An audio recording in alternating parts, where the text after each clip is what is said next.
Hi, I'm Euge Valovirta and he is Baskim Zuta, and we're at the moment at ZUTA headquarters talking about and trying out this absolutely badass piece of a tube amp called GBG120. yes, exactly. So Baskim, what if you tell us, me, I've already tried this amp and it's amazing, but you know, you haven't obviously heard and tried it, so if you go a little bit about the history and stuff, the general things. So we set out probably a couple of years ago to actually make something that is high gain, like the GBG sound from the Gothenburg sound. And also I love racks, so I really wanted to bring it back into a rack format that is kind of like 3 stories high, like 3 units high, and it's only 20 centimeters deep, but it's still a whole head. So it's both a preamp and a power amp. Yeah.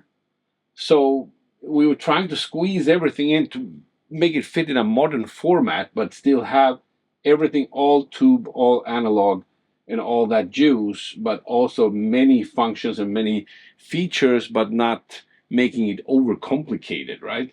So we were trying to set out to make it, you know, portable for a lot of people, so moving over to digital stuff, and because of the convenience. So we were trying to make analog being just as convenient as digital, in a smaller package, but that was extreme engineering. Yeah, you told me about the challenges, but I can, the end result is, I mean, this is like a prototype almost, kind of. Yeah, we're at the final stages. We're at the final stages. Probably next version going to be the Golden Master.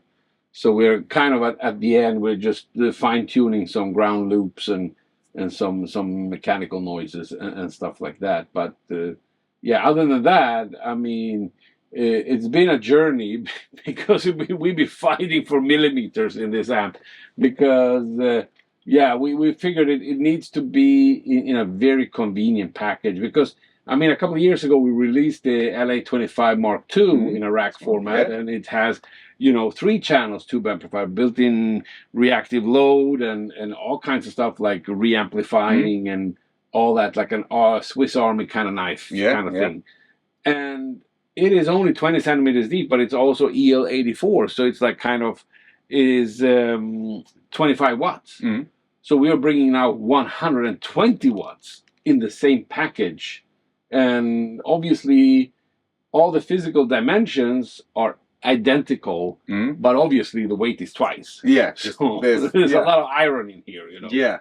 So and it's, let me just show you, because this is it's amazing. So I don't have anything, no pedals, no SD1, and nothing in front, and it's, all the channels are really good. But let's just start with the channel 3 that I connected immediately. To me, it's in that muddy JZM 800 5150 territory, and it's just, well, because there's the AB, and now it's AB, so it's 2 606s, 2 EL34s, and then you can have A, so it's 2 606s, so it's 60 watt then.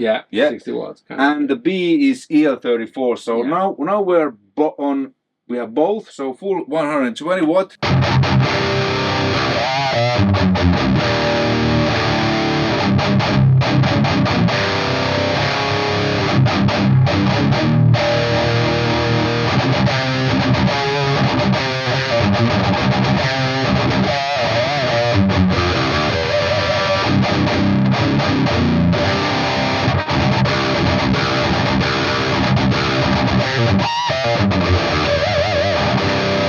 It's like really fast, and it's really loud.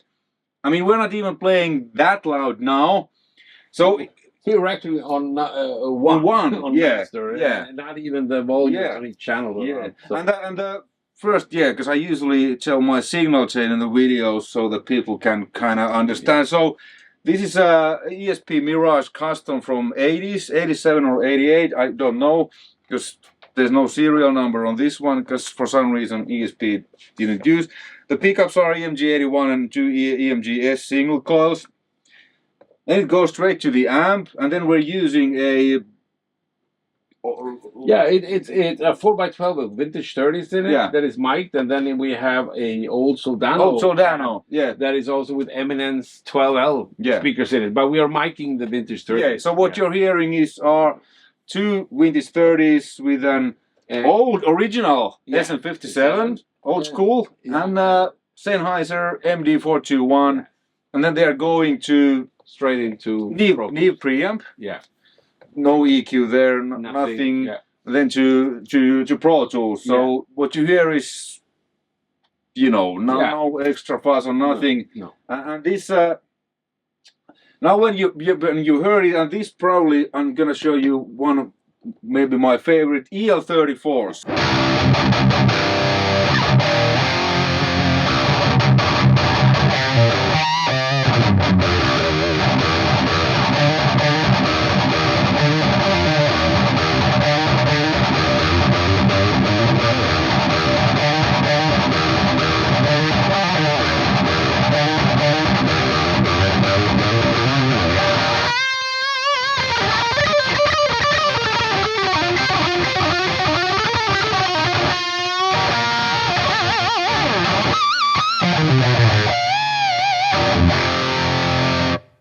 Again, it's like 11 o'clock.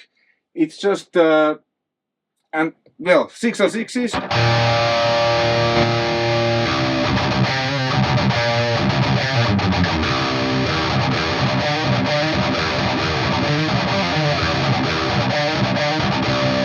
Yeah, 34s.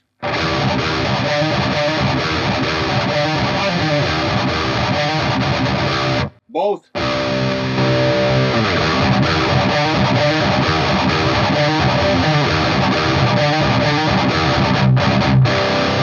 So you get small differences. The feel is different, but you get, you know, if you want, best of both worlds, which is because you have the extended bass of the 606s and also a little bit of the high end. So it kind of feels a little bit more scooped, kind of. Yeah. But then hi-fi, you would say a little bit hi-fi curve, you know, pushing the bass, but it's like a lower end. But the EL34s are pushing more in the mids and the low mids, and more aggression there. Yeah. And I really like the combination of them because then you get like a broader spectrum. Yeah. But almost like what I do a lot with CYHRA. So on the forthcoming, or by the time this goes out, the album is already out, Vertigo Trigger. So I used an 850, 150, both sides for rhythm guitar, just to get the best of both worlds. What you can now get with the single amp inside the amp. But I think let's just go through the channels, because there's 4 channels. To me, there's like 4 amps. Really simple layout. I like simple stuff. I'm a simple guitar player.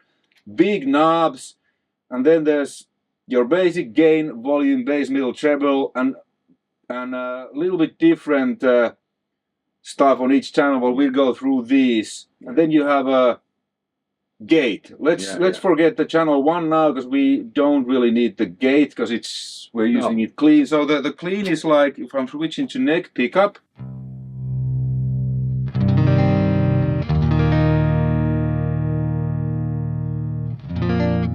so much headroom. Check out when I hit like really hard, like.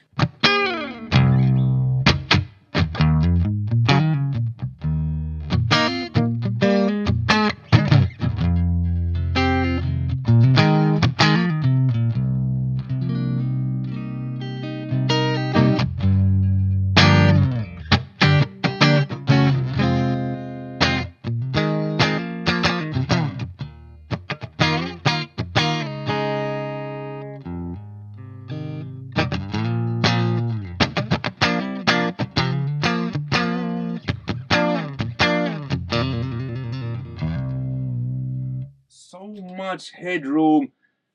It stays clean, and it's just amazing clean. So, you know, Yeah, and I had the little bit gain, so when I check. Push and fatness, and you got some overtones there. And then you have your bass cut. Bass cut, so to make it tighter.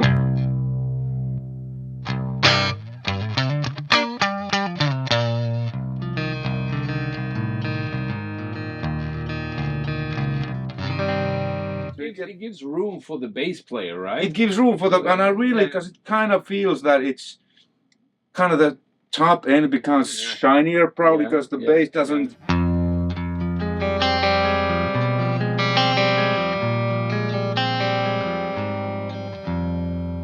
But it's a great function, also like in a band like CYHRA, where you have bass players and sometimes not. Yeah. Fill it out with, you know, the bass comes. Yeah, and lower tunings, because this is, I don't know if I mentioned, but this is in C now, standard C. It's a CYHRA tuning, so it's fairly low. So I actually really like the bass cut, and you know, neck pickup you get a, but it's not.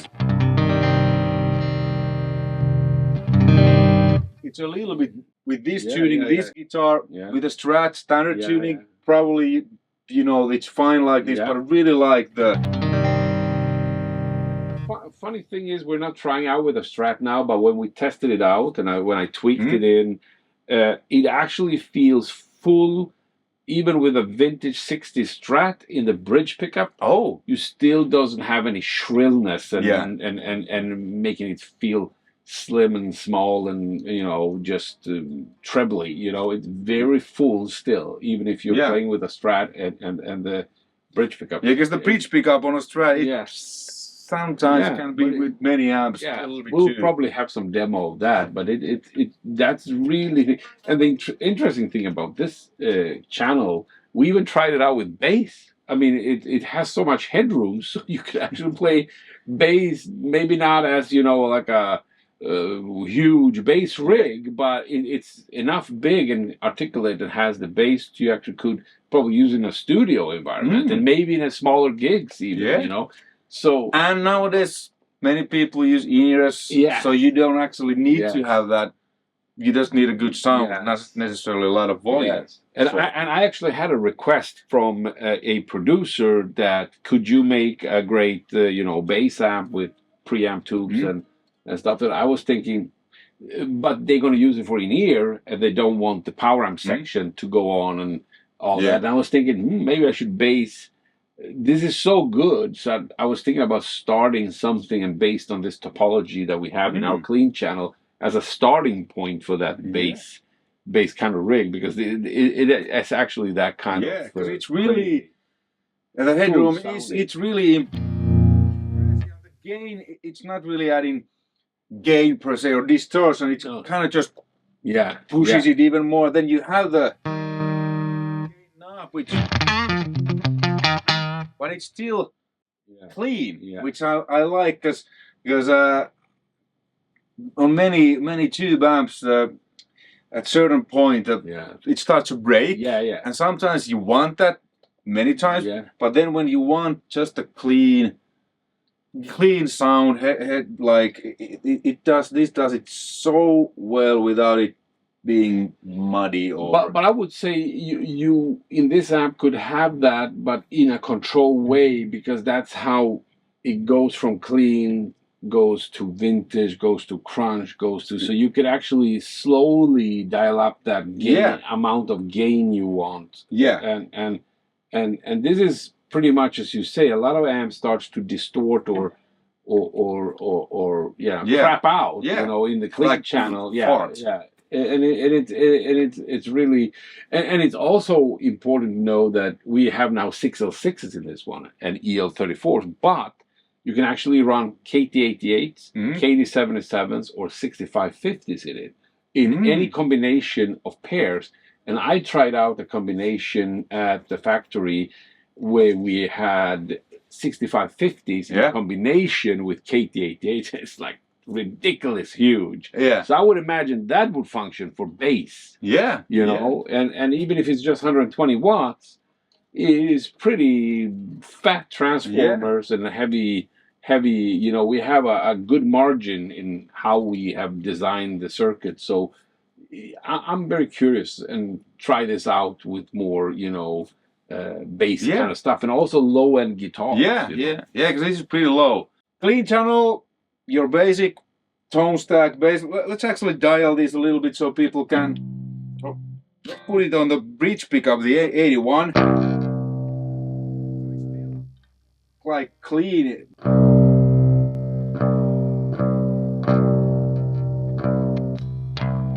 Now it's the bridge pickup.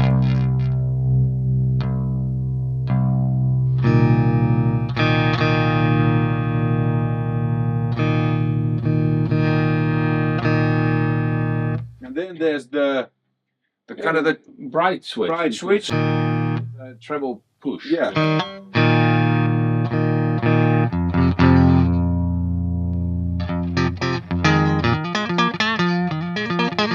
This guitar is fairly, it's actually darker sounding than my Les Paul. So this treble, it gives it that. It almost sounds like a Strat. Yeah, now. Even if it's like. Yeah, now it's with that, because without. Yeah. We also made it like this to make it possible even to use for jazz. Yeah. Because you want to play jazz, you know, you want this smoother. Yeah, the smoother treble. Let's cut it out, maybe like.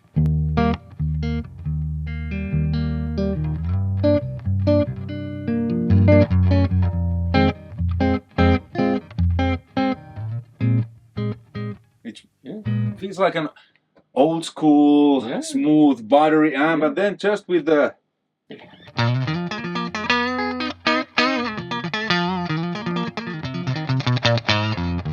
Like you get a spank.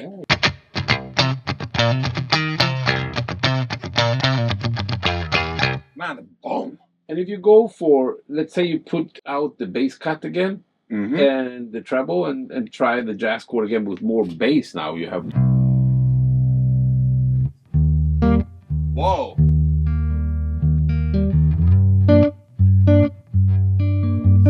It's almost like I have a bass player. Yeah. This is really full. Yeah. And clean. It doesn't like squeeze and.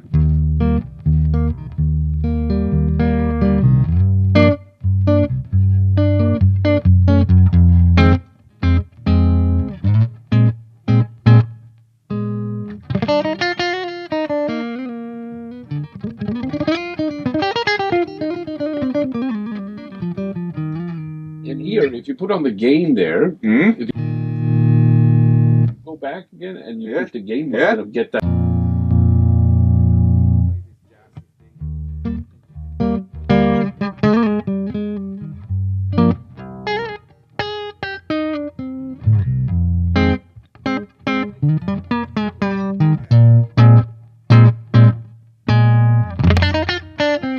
Kind of like a good boost in front, just to you get like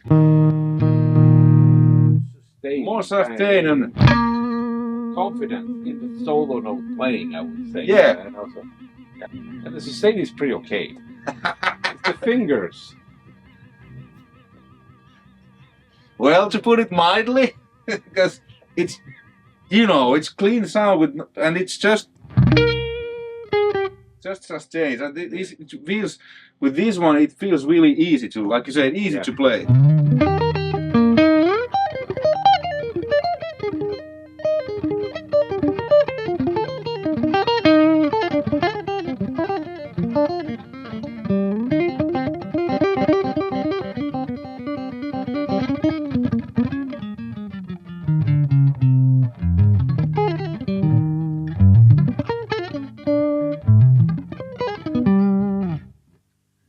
It helps kind of more confidence. Like it's a little bit. I'm not very good sweeper, but but when you put this, kind of feel that confidence. You know, you feel that even if you're about to miss the tone, it catches you. It catches it. So this could be also labeled as the confidence note. Yeah. Cool. So that's channel 1, amazing headroom.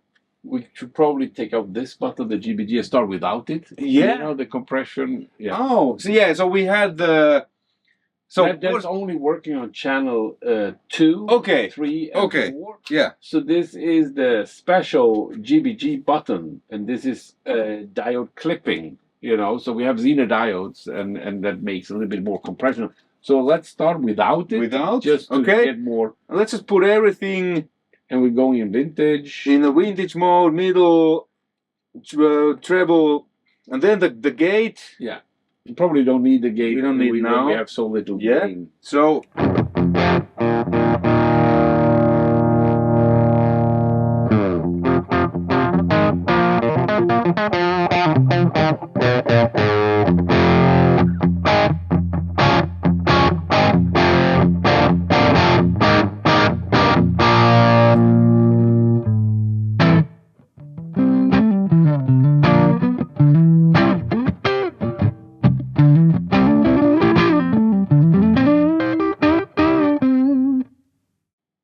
I would put on the bright switch here. Bright switch, and then let's cut a little bit lows and a little bit treble.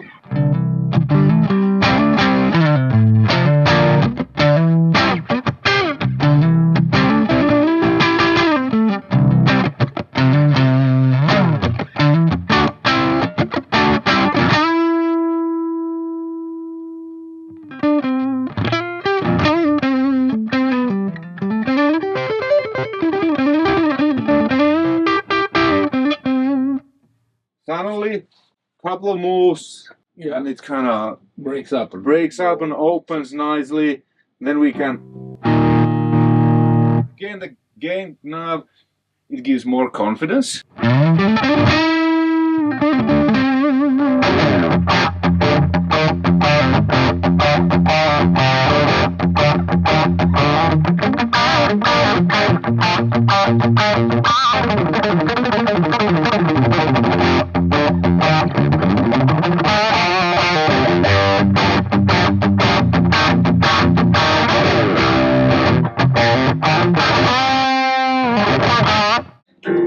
Everything easier.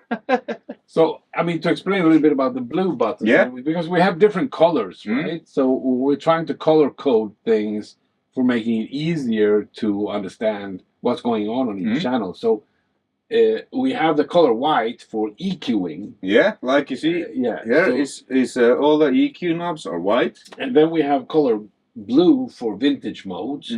We also use that on the GBG special button because I love that color, so this is a special button. So I'll put blue over there as well. Then we have the orange, which is more of a gain kind of push color.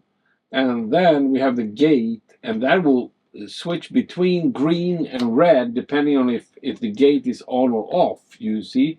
So you can tune in the gate, and then on that channel which is active, it will go to red as soon as the gate closes.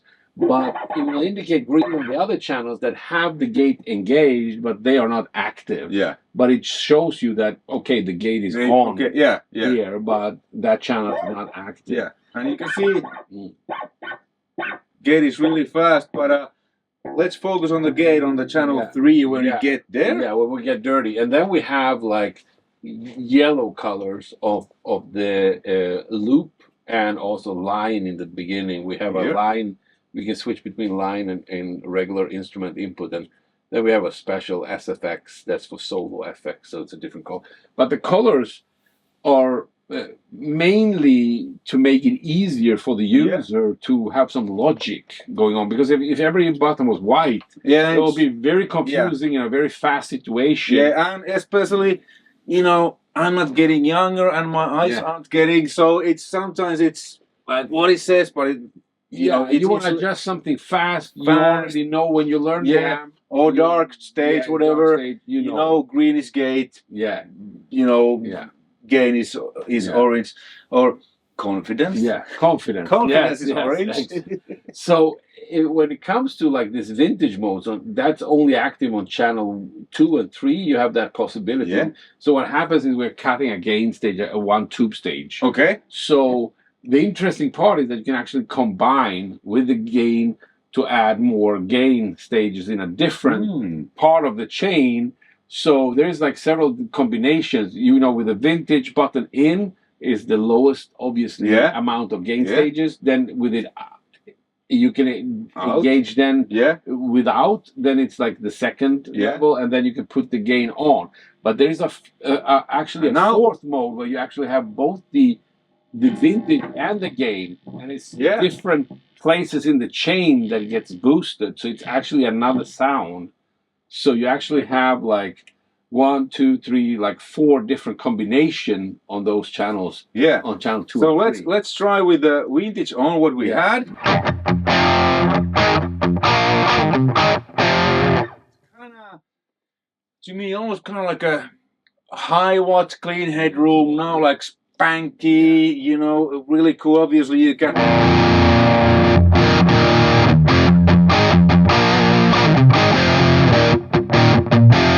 This is also the kind of the headroom, so it's not squashing. Yeah. Like reminds me a little bit of a high watt kind of like board. You can actually hear the difference really well now on actually when we are here now on the lowest gain stages with the GBG, because this is kind of what the gain buttons does and the confident button. I would say this is the ultra confident button, you know.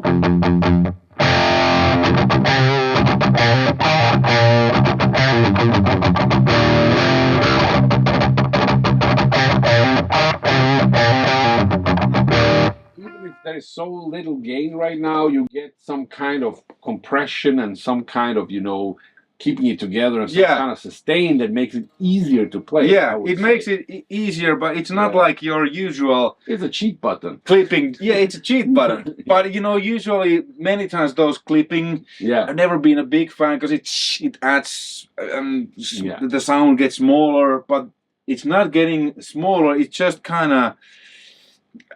You know, makes it easier to play. It makes it easier to play. Almost like you know, if you have a great mix, then when you put it to mastering, great mastering engineer makes it even better. It's almost like a.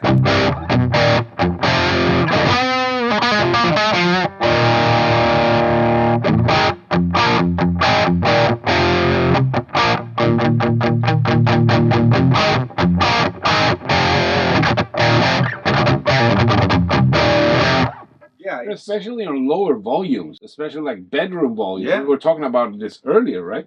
We were talking about that this amp actually sounds good even on bedroom volume with 4x12s. Yeah, because when you play loud, you get a negative feedback thing, whatever. The speakers start to compress, all that stuff, and that's part of the Y amps, and it feels better and sounds really good when you play loud. But this kind of does it when you play on the bedroom level, so you can the amps to me now it's not bedroom level what we're using, but it's not insanely loud because I mean the cabinets are here. We will be deaf if we will, but it still feels and sounds like the amp would be a lot louder, more driven, like you know how it is when you stand in front of a 4x12 or 2, and it kind of attacks you, the sound, the way that only analog gear does. Digital gear, not a chance. And this kind of makes the same feel, the excitement with, because now it's fairly low. Actually. Because it's kind of,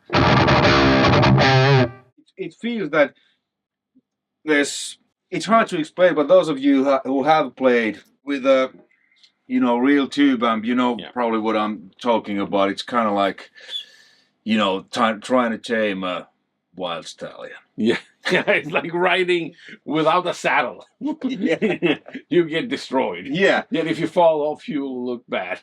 So that's a little bit. So that's what we're trying to save people from. That you could choose, and that's like not having the GBG button pushed in and backing down into vintage mode. They could choose to ride the Stallion. Because then it gets very open. And it's very dynamic and very loud. It's a lot like complexy style that feel. But we have all these other features that would help you even at low volume to get that vibe and feel. And like we tried earlier today, I mean, it sounds really good. bedroom Yeah, level, I was surprised. but it also sounds, just while you turn it up, it sounds like stadium, kind of crazy power. Yeah. You know? So so vintage mode, if you take that off, then we're getting kind of this.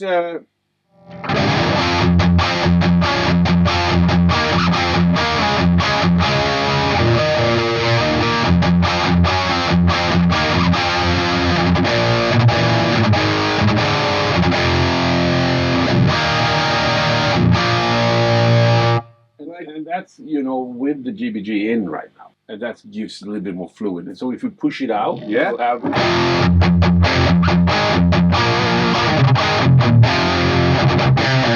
You know, this is really cool because it makes you, at least me, feel like I'm playing with an amp with, you know, everything on 10. But with the volume, like not like ear piercing, you get this. It's and we only have like 1 o'clock on the gain. On the second channel. So. And then if we add the gain up, okay, now so you can hear. Now we increase the gain. So let's bring in the gate. Voila.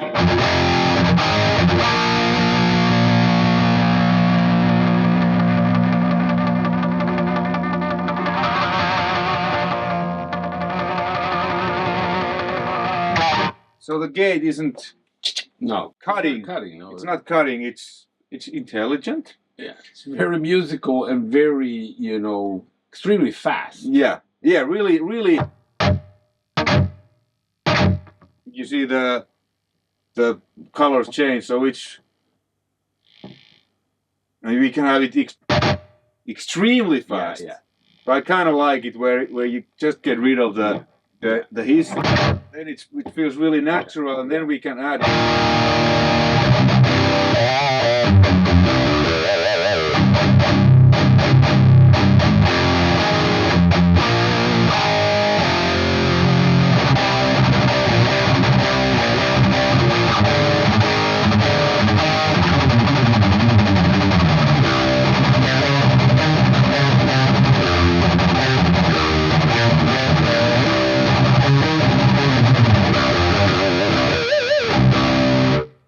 It's like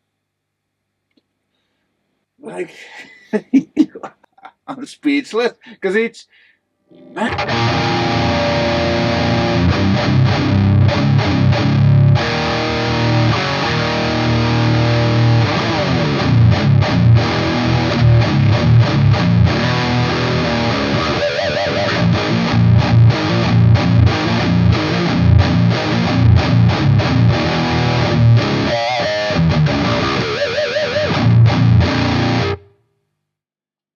so it's like from really cleanish vintage. We were playing jazz a couple of minutes ago. Jazz with and now we're only on channel 2 playing Ozzy with a GB. The GB.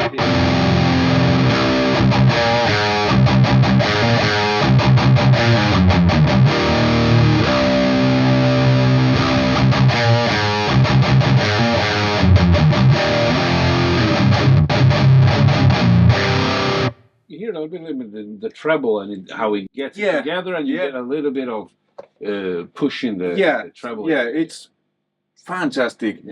You know, Gothenburg. Yeah, the GBG.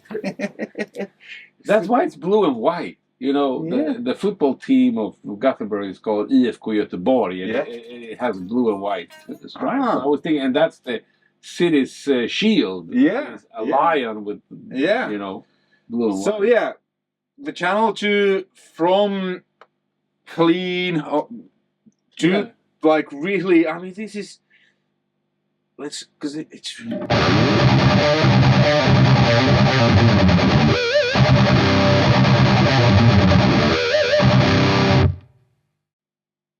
Really good, heavy, kind of open sound. All right, channel 3, and well, let's start with the vintage mode without the GBG.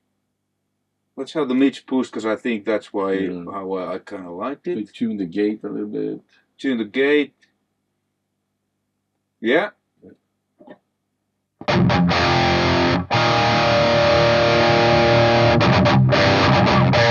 So now we are in a vintage mode with one extra stage. Extra stage. So it feels this feels to me kind of like 800 style, like Hawk. Yeah. And low end is tighter than on this channel. Yeah. This channel was a little kind of looser. Yeah. So this is a tighter bass. Tighter bass. Yeah. Bass and but still vintage mode. I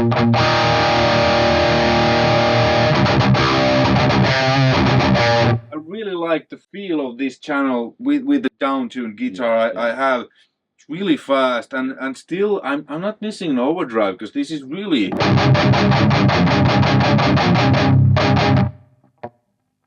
GBG.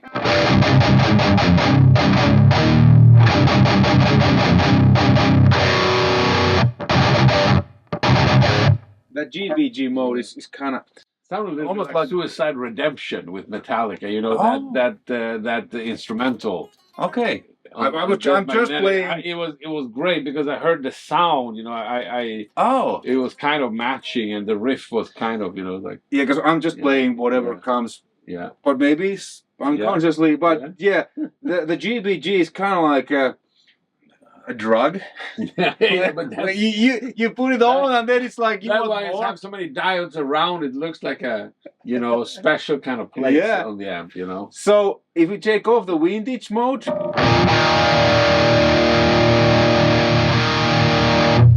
it goes from I'm not a big fan of.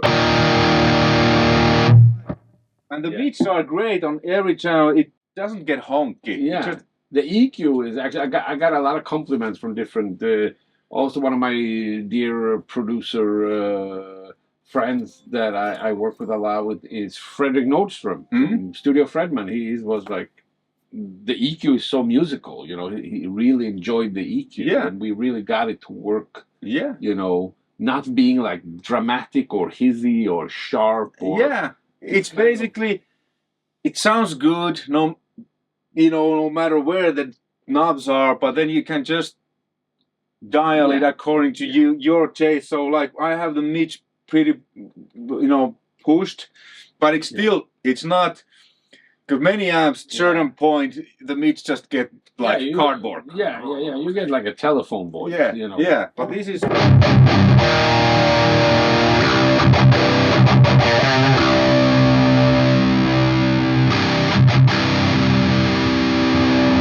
Just sounds bigger. Yeah. The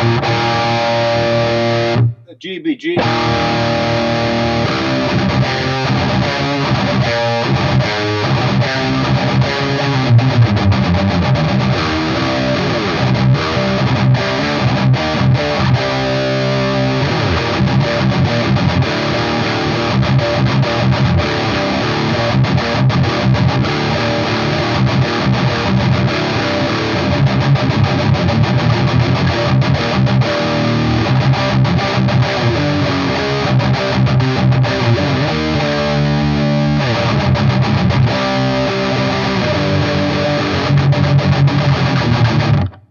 Anthrax.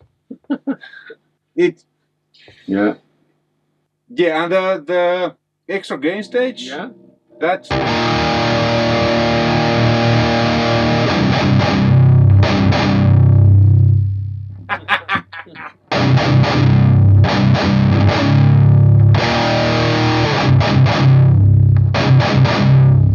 this reminds me how the gate closes here and how the sound. It's a new band that also is using a product called Swollen Tea. Okay. It's a new band that Ross Robinson is producing together with Sid Wilson from Slipknot. Yeah. So is a new fresh group of fresh band. These guys are very aggressive. And they're using your gear. And they're using the duality and the distortion and some other stuff and the Holy Rail.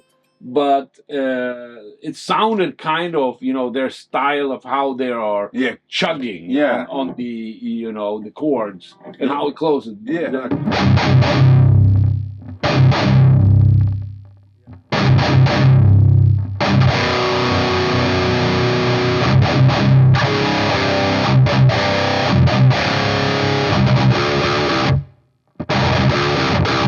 This is fast when I mute it, but if I wanted to.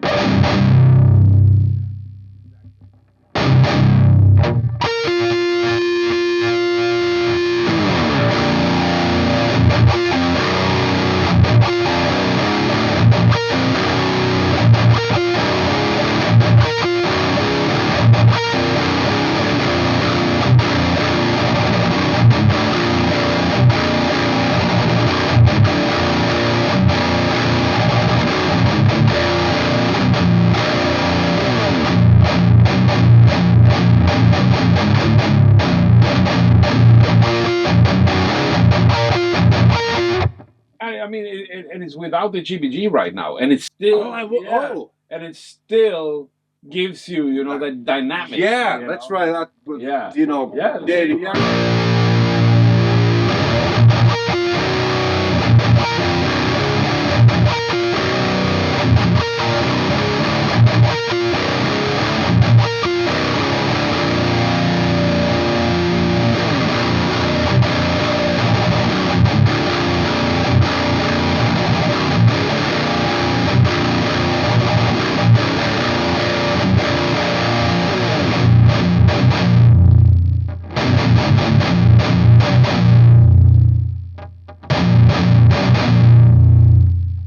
man, the low way. I don't know how well this translates, but the whole studio is shaking. Yeah, but I mean, I don't know how to explain it, but the more I think of it and the way you're playing and the difference between the two takes is that's a mastering button. Yeah, it's a mastering button. Really mix. Yeah, you know, like, good mix. Yeah. Then you put the that's the angel dust. Yeah, it's the angel dust. Yeah, exactly. It's just like.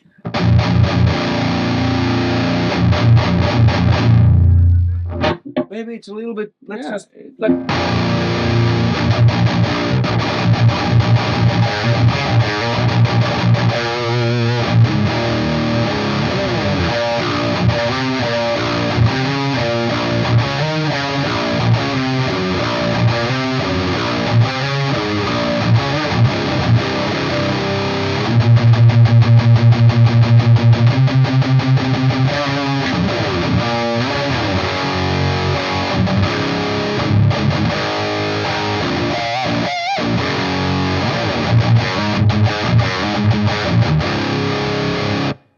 It's a joy to hear somebody playing so good, like you are playing your tone, your fingers, and playing this amp. It feels, you know, it's amazing sound right now. Yeah, it's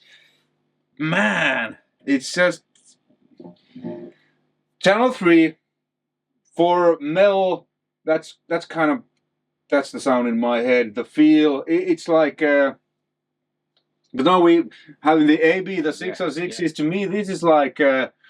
It's a 5150. It's a 5150, and JCM 800 in one. That's like. Yeah, it's kind of it's marrying those two. Marrying those two. Yeah. Let's if I put these two EL34s.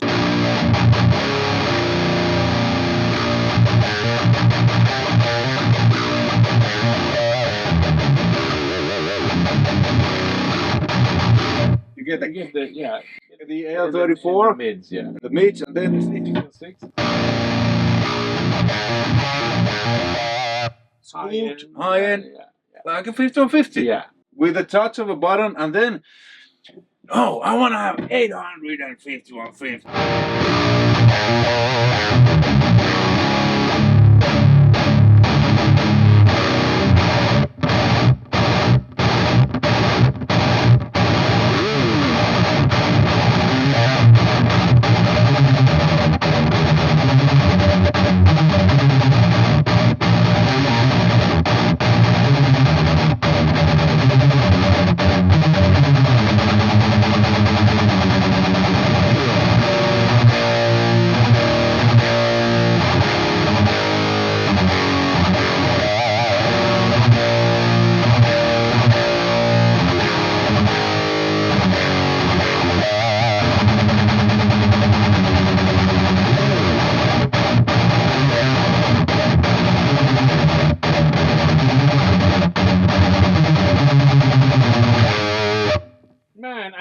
heard you play so good. It must be the amp, right? Man, it sounds fucking good. It's really good. Really I mean, good. that was CYHRA again, because like I think I said, I mean, the riff was great. Yeah, that's really good. That was ready to rumble. Yeah, and the amps I used, or me and Marcus used, it's a 5150 and 800 blended. Yeah, with it sounded because this is the sound. Yeah, like what we blend together in the studio. What we managed to get by blending two amps, but now this feels just the sound. But with one amp. But the gate also cleans up your playing. It's good. It's crazy. I mean, this gate is really fast. Yeah, it's not. And again, the gate, it's not like almost the gate. It's another make you sound better button. Yeah. We have many of those. Yeah, many of those. So yeah, like it sounds like shit. I'll just push some buttons here and fucking now it sounds good. But you know how it is. I think Steve Lukather put it really well in a recent interview. There's no magical amps. There's no magical guitars. There's no magical gear. There's just magical players. And I agree, but it doesn't hurt to have no. I'm totally with you, but I mean, in the end, I would say you always need production. Yeah. I mean, sometimes people think like, oh, it's just in the fingers. You only need your fingers. You only need your talent. You know. But if you give a talented guy a guitar that is out of tune and an amp that is shit, and a PA they all, there's no shit. Too, yeah. You know? I mean, if I would have another Telecaster with a Fender Bassman, great git. Yeah. It wouldn't be. Oh, you can't get it. Yeah, even though how hard I will play, how hard you even play it. Yeah.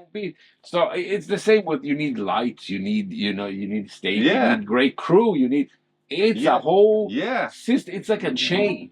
But because these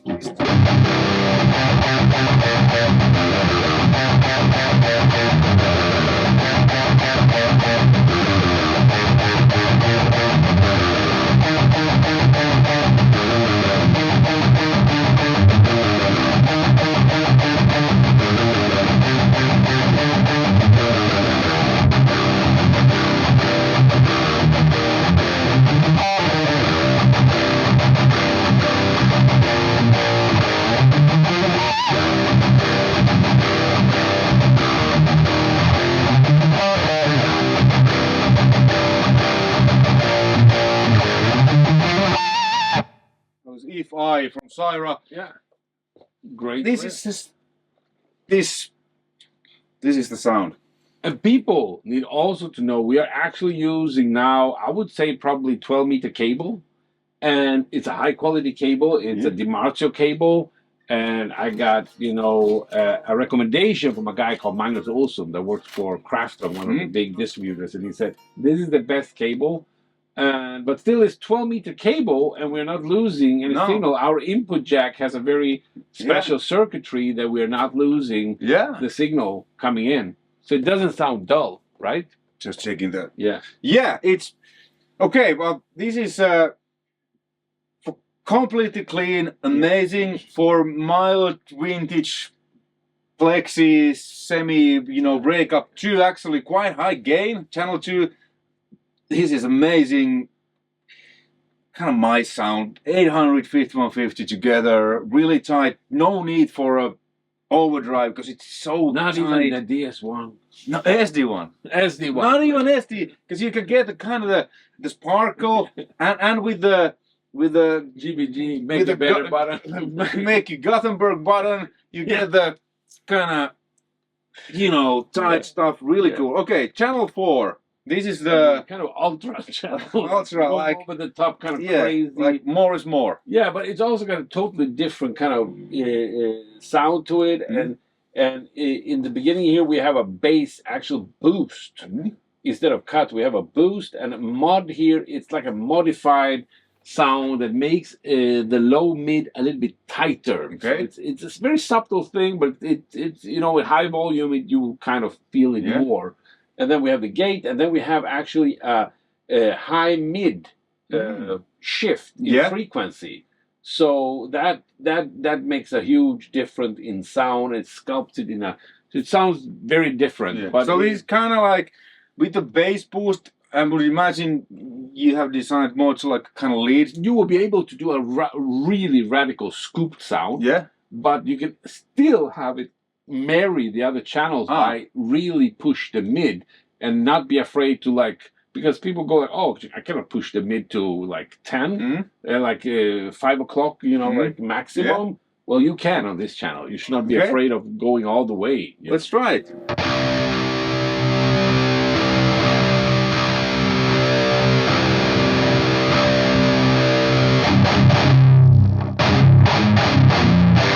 This has this kind of more lower. Yeah, more definitely more modern. Yeah, the more modern. Maybe even a little bit of, you know, angle, kind of that. Yeah, probably something, that kind of direction. Yeah, or, but really like.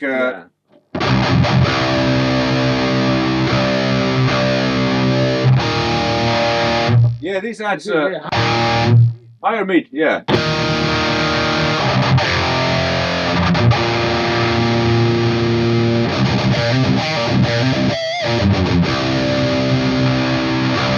Like this, what it does, and the gate. It's fast. GBG off.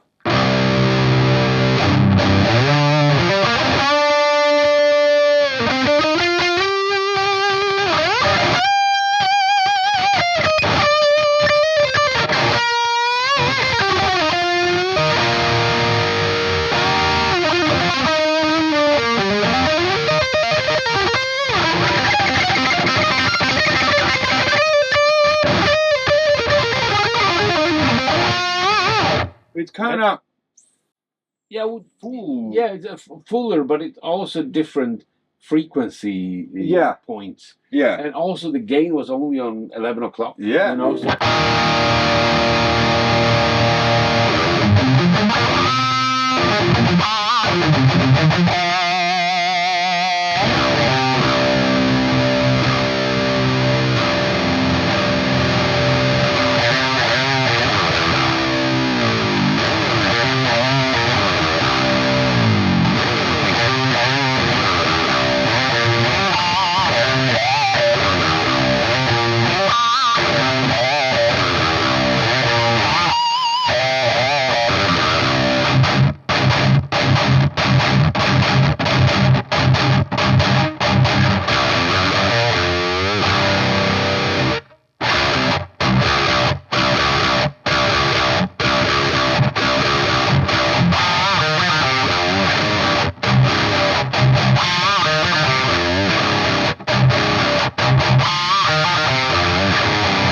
can get this a little bit tighter. Yeah, yeah, it gives it a little bit tightness, but very subtle.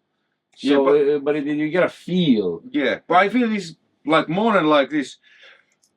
Yeah, like what I played Pantera, but yeah, this Pantera kind of like really almost a not cold sounding, but yeah, quite different feel and it's another color to the palette. I would, you know, imagine this would be cool on the like some kind of industrial. We'll want to like really This is without the GBG now, and if you see the GBG.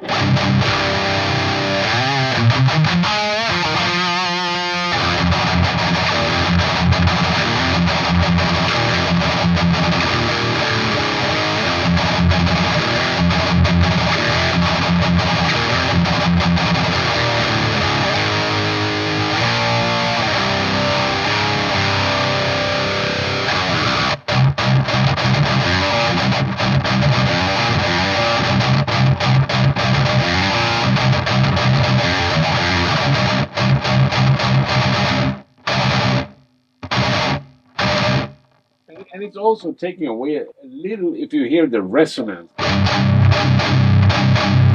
Yeah. Making it not so... Yeah, it's a kind of tighter.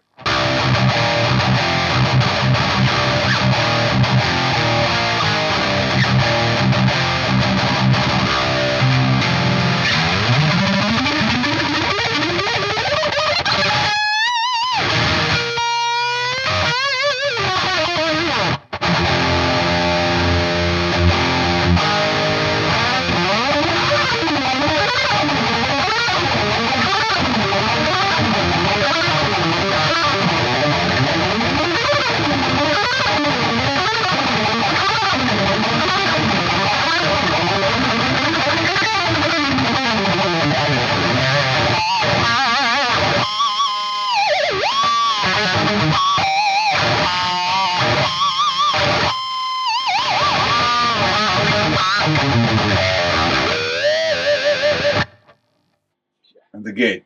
Yeah.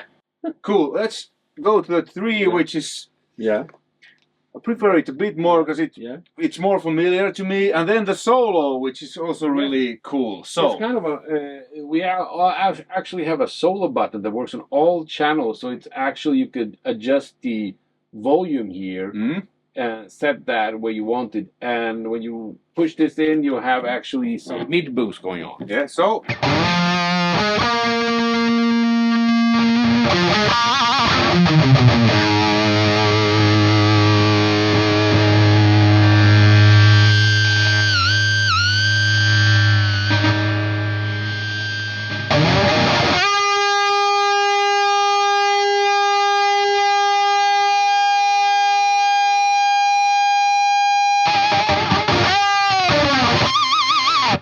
Really cool. Yeah. And the gate again, it wasn't. Yeah, it's musical. It doesn't cut it and it doesn't interfere, but it's an endless of sustain. Yeah. It's like now it was a bit loud.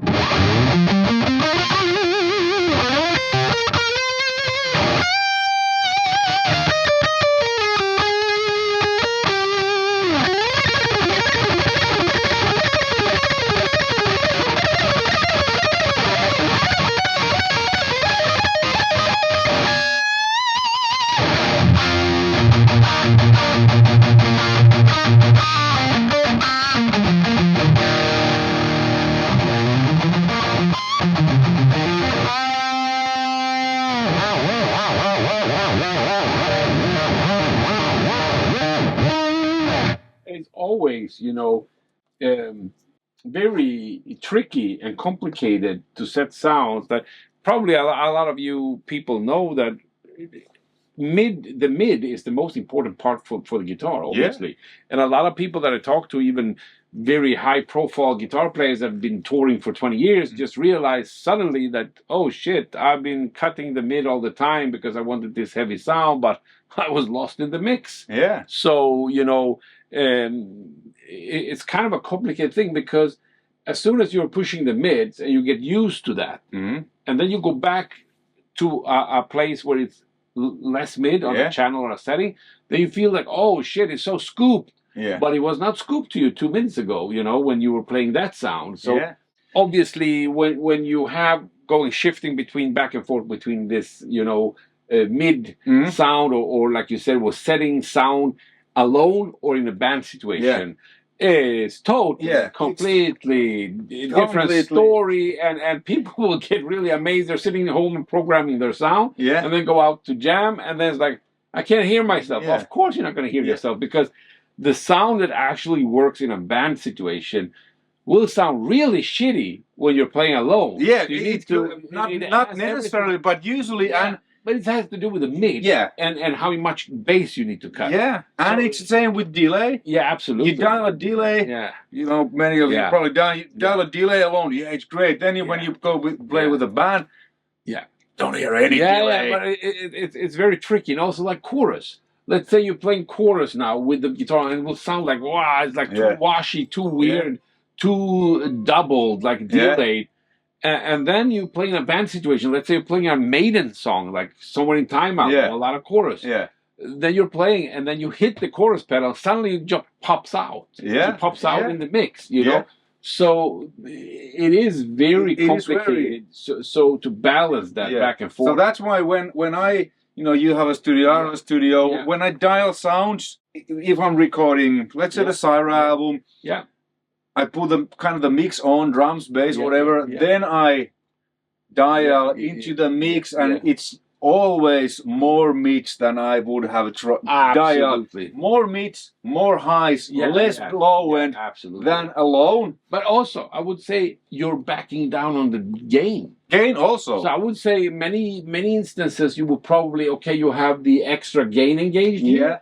You're playing the bands and you're like, oh, I'm not hearing myself. Back out one step back. Because now I have quite a lot of cutting through better. Yeah. Even the GBG button is like, sounds like amazing. Let's say you're sitting alone, bedroom level. When you're in the band, it might compress you and make you disappear. So it all is in how the entire mix is. Exactly. And now I'm having quite a lot. because it's so fun and easy to play. But when I record, pretty much I always say that I dial as little gain as I dare. Yeah. Because then it's chunkier, it's bigger, and then when you're double tracking, like on the CYHRA will be quad tracked, it all doubles or quads. If you have a lot of gain on all your takes, it's gonna be just whooshy mess. But this is kind of like now with the GBG, a lot of gain, and this is almost like I said, the recorded sound. So it feels like the 4 guitars. What I probably would use live, maybe a little less, but on the recording situation, well, I don't know because I haven't recorded with this, but I would imagine I would back off the gain a bit. Maybe to see if the GBG how that feels or works, and then adjust accordingly. The mids are so good on this one that I feel that they are really. It's very musical. It's very musical. Because you can dial a lot. But it's not getting hunky. And this is always because like what we've done. But you know, repetition is good thing. So guitars should live. In the absolutely. Cymbals, highs, kick drum, lows, bass, lows, kind of. Keyboards, I don't know where to put them, but I don't. You just spread them very wide. You just spread them very wide with an HP 3000, and then they're somewhere there, somewhere in the sky. But I mean, also one thing that people I don't think imagine that's very, very, very, very important is the cabinet. I mean, the cabinet, I mean, we are right now in production of designing some new 4x12s and 2x12s, but we designed some 1x12s. And the process is very, very complicated because if you don't have a great cabinet, even the best amp can sound shit. And I'm like, so we tuned this amp more to the vintage 30, but it also worked with Eminence. It worked with all kinds. Even I tried with blackbacks, you know, old Marshalls, amazing sounding. The Eminence, but it makes it a little bit softer. The 12Ls, the vintage 30s obviously is kind of where we tuned it, but it will work good with a lot of things. But if you have a low quality speaker that is like really crappy and a cabinet not well built, the amp will really not sound good because you could look at the cabinet as an EQ. EQ it's like a graphical EQ. If you put a graphical EQ on the end of anything you're playing, I mean an amp or vocals or whatever, and you start doing like crazy shit, I mean, it's gonna sound crap if it's dialed in wrong. And because I've used this example quite a few times, because you know speakers and the cabinet and microphones are really important. So when someone has had a little bit doubts, like I don't know, and I said, imagine you have a stereo system, all kinds of stuff. You want to have a better sound. What do you buy? Do you buy a new CD player? No, of course not. Do you buy a new whatever?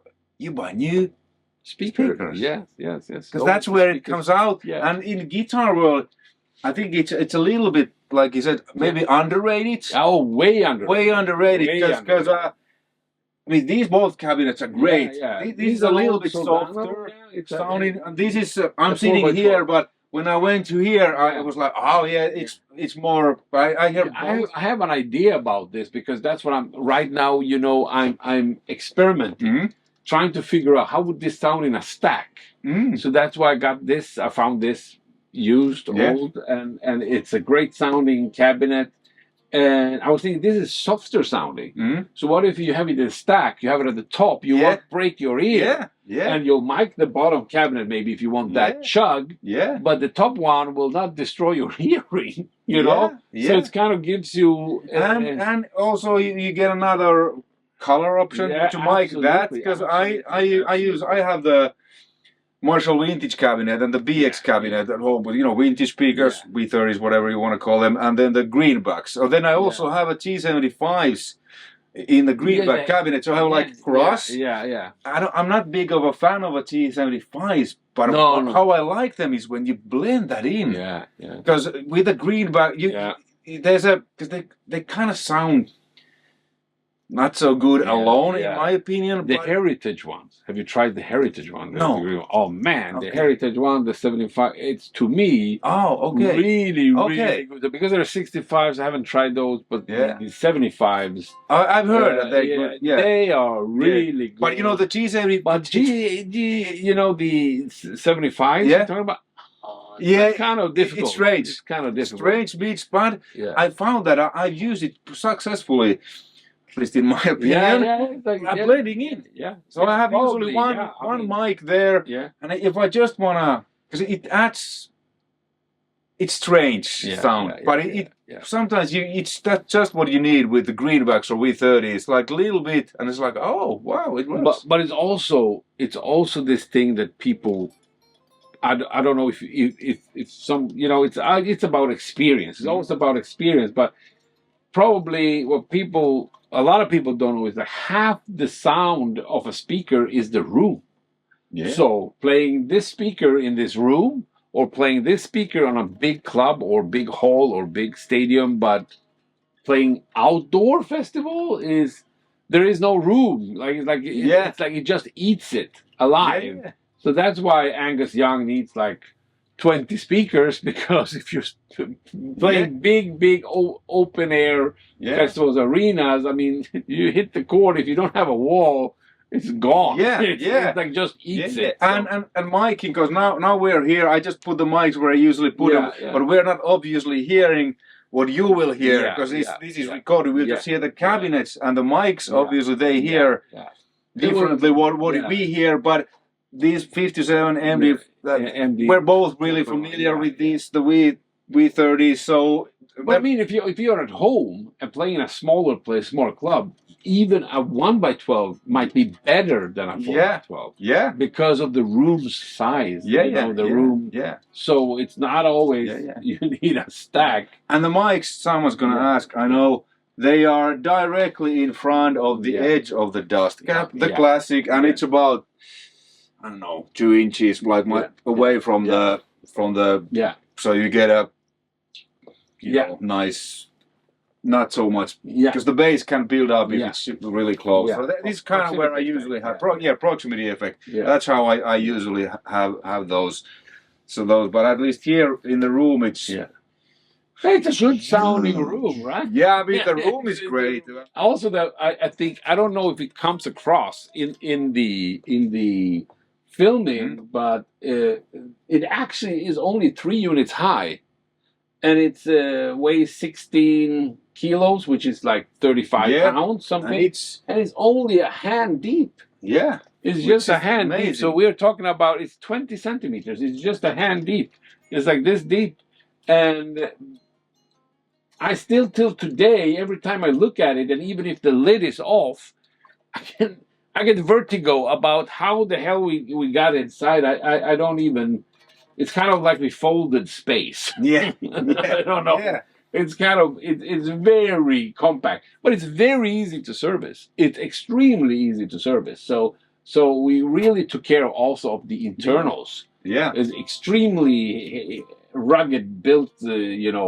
With all the steel chassis and the transformer anchored with special anchoring and it has reamp. Yes, built in. Yeah, we have actually reamp built in. So on the back, if we go through a little bit of the jacks on the back, we actually have a input jack also on the back, not only on the front. The front is like the master jack. Yeah. So it cuts everything. If you put something in there, it cuts everything on the back. Yeah. But if you put a jack in on the back, that's because you might have a wireless system. So you want to go in on the back. You don't want to put cables on the front. And you can also put a balanced line coming in, let's say, from Pro Tools. So if you want to reamp, we have a reamping function built in. So you just push on the far end. There's a button that says line. Yeah. If you push it, it's yellow. So that means you're switching on the back panel what jack is active. Yeah. And we have also a line out, obviously, after the power amp stage, so you can actually use your own IRs or speaker simulations or whatever inside of Pro Tools if you would like that. So you could actually use it almost like a plug-in. You can just go. But you still need to have the cabinet connected. Absolutely. A cabinet must always be connected, or a speaker load. But it's 120 watts of power here, so we're talking a reactive load or a load that is at least handling 120 watts is obviously needed, not to make the transformer, go to shit. But the trick is that you can actually use it like a plug-in. Go line out, line in Pro Tools, and you want to distort things, even vocals, drums, whatever, beats. So that's actually, now I just realized that you can have it as like a send hotting up, send return. You can actually insert. So you can actually hot up like bass, get some distortion on bass, so you make a parallel track or whatever, vocals even, It depends on how you work with it. And on the back you also have a buffered out through, which means you put an input jack in a guitar, you can actually serially, connect several amps. If you have another Zuta amp or you have another amp, any brand, you can actually have 2 amps, connect first jack into this one and then goes over to the other one. And then on the back we also have the foot switch connector, the foot control connector. We are using actually our own proprietary design, and it's actually a XLR mic cable. So it comes in 2 different designs. This is the long version, and then we have a compact version that functions and works in our, Holy Rail system. Holy Rail. So you can actually just slide those into the Holy Rail systems. So what happens here is that you just connect the XLR cable here, which means that you can have pretty long cables on stage. And a cable breaks, you're always another mic cable on stage.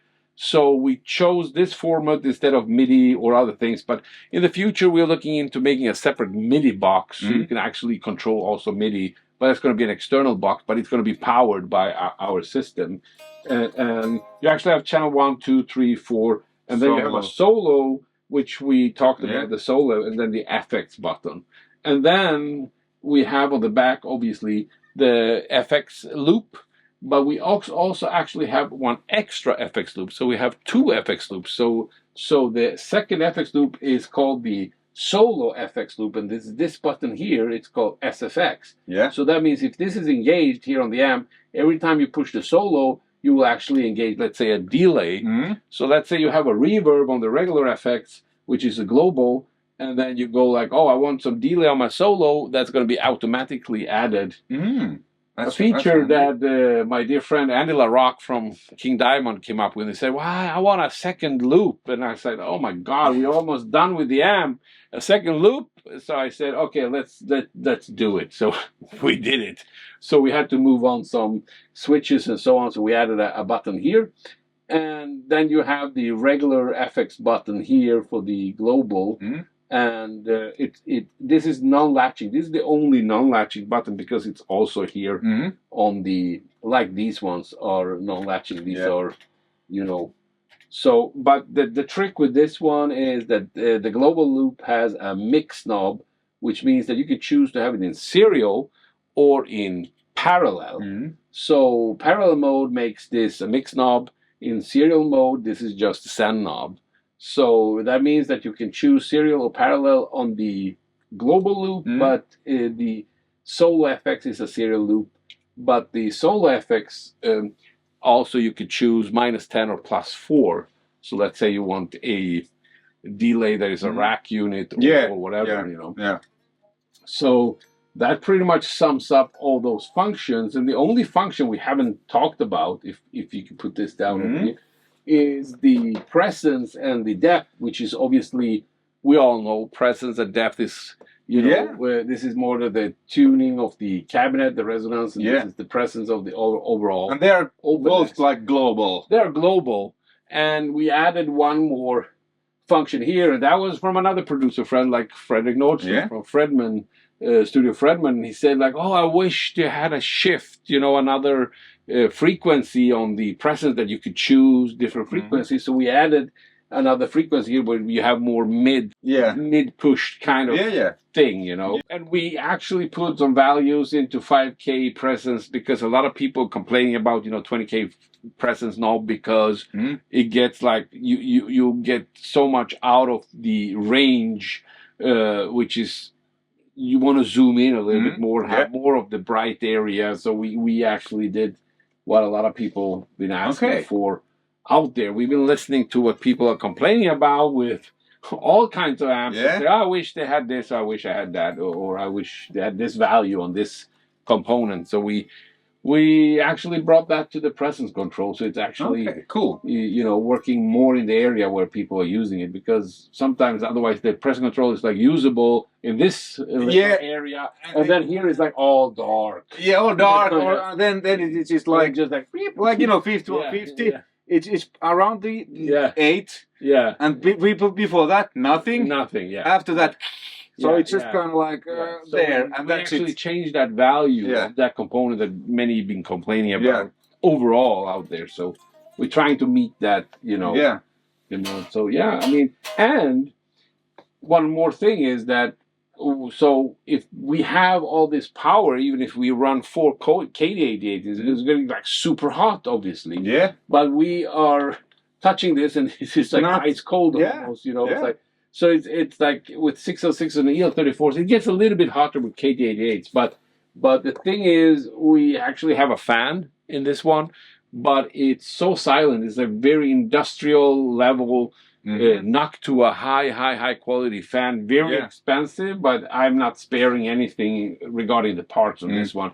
We're using all premium parts inside, even the components, the capacitors and everything. But the fan is cooling, and it's not blowing like many manufacturers use. Usually a fan on the back, and it's just blowing in air into the tubes or whatever. But we are actually sucking from the front, so you're getting cold air from the outside being pulled through the amp going out on the back. That means the cold air in the room is getting into cooled air, because otherwise you're like, do it the other way around, you will be blowing in hot air that's already hot, and it will just circulate there, and that's how we get this cooled down. And we have obviously safety parameters and different temperature levels, and we hard tested this at a festival in Southern Europe where it was really hot. We're talking about 35 to 40 degrees Celsius, and we're talking about maybe, I don't know, it's around 100 Fahrenheit. And we had the 1200 RPM fan, and it was turning off after almost an hour or something. We had a temperature sensors and all that for safety reasons, and that was with the 1200 RPM fan. So we, by those tests, knew that we need to cool it more, because some bands will play in extreme places, but there is, we can guarantee up to like a 40 degrees Celsius kind of, environment, and that's pretty high. And I know that I don't think there's many electrical machines or things that are certified like that. Maybe cars, I don't know. But other than that, I would say that we, with a 2200 RPM knock to a fan, are now getting like great results on the temperature, and we have adjusted everything, so nobody would need to be afraid that this will shut down under a show order, even if this is extremely small package. So, but obviously the fan needs to function, because without the fan, this is too much power and high power in a very small space. So it will, obviously, if the temperature rises, and I don't know any place where it will rise to that point. I mean, then you would be in hazard by yourself, as opposed. Yes, sauna. But yes, sauna. Yeah, but I mean, have you been playing any festivals or gigs that are like 35, 40 degrees? I mean, that would be a danger also to the audience, I would think. Yeah, sometimes I think there's been like some tents and some festival like really hot, but obviously you have extra fans on the stage, and to the equipment, because you will it will melt. You will faint, because I think when we played at Bloodstock last year. I mean, it felt like sauna, but it wasn't. But it was like, insane, insane, and they had like extra fans there to the stage for us and for but the also equipment. the equipment. I've seen it. So, I mean, I don't think any manufacturer of these kind of electronics can guarantee more than 40 degrees Celsius, and also, you know, there needs to be a fan, obviously, to handle because of the space. Yeah, it's extremely compact. But yeah, I mean, pretty much sums it up. But I also say that this is also going to be we're gonna design a special also case so you can use it as a head. So it's rackable for racking in the studio. It's rackable for touring rigs. It's 19-inch rack. It's the standard. Yeah. But it looks really good also, like you see in the ZUTA LA25 Mark II in a wood cabinet. So then it looks like a regular hat. Yeah. And it will fit greatly with a 1x12. Or if you use two 1x12s, like a mini stack. You know, that would work out with the amp. Like you need obviously a high power speakers in there, you know, like but it's like a very, very slim rig, but it's extremely powerful, right? Extremely powerful, sounds good, feels good. I mean, this has been a quite long video, but I mean, at least to me, really interesting, hopefully to you too. So check out the links in the description to ZUTA's website. There will be, I don't know when this video come out whether you have already put this out for sale, but there's information on your website. I'll put links, but I'm really looking forward to get one to myself, to my studio, whatever work, because it's really inspiring, it's easy to use, it sounds good, it feels good.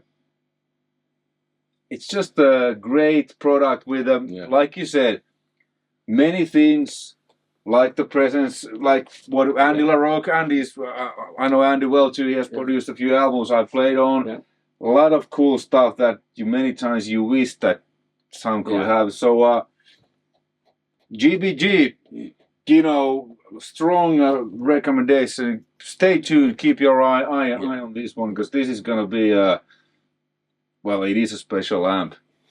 Yeah, we really went out of our way to make this like the absolute maximum. Just a comparison, you would need back in the days 6 units and 40 centimeters deep to achieve this. And this is a fourth of that in physical space. So it's like you get all that. Cool. Thank you for thank you, Baskim, for having me to invite you to, you know, me to your studio with all the, there's so many cool 80s rack gear and everything. It's like a candy store, you know. And to try this amp out, I'm really, really impressed. Thank you for watching. Stay tuned until next time. Thank you. Take care. Bye. Thank you. Take care.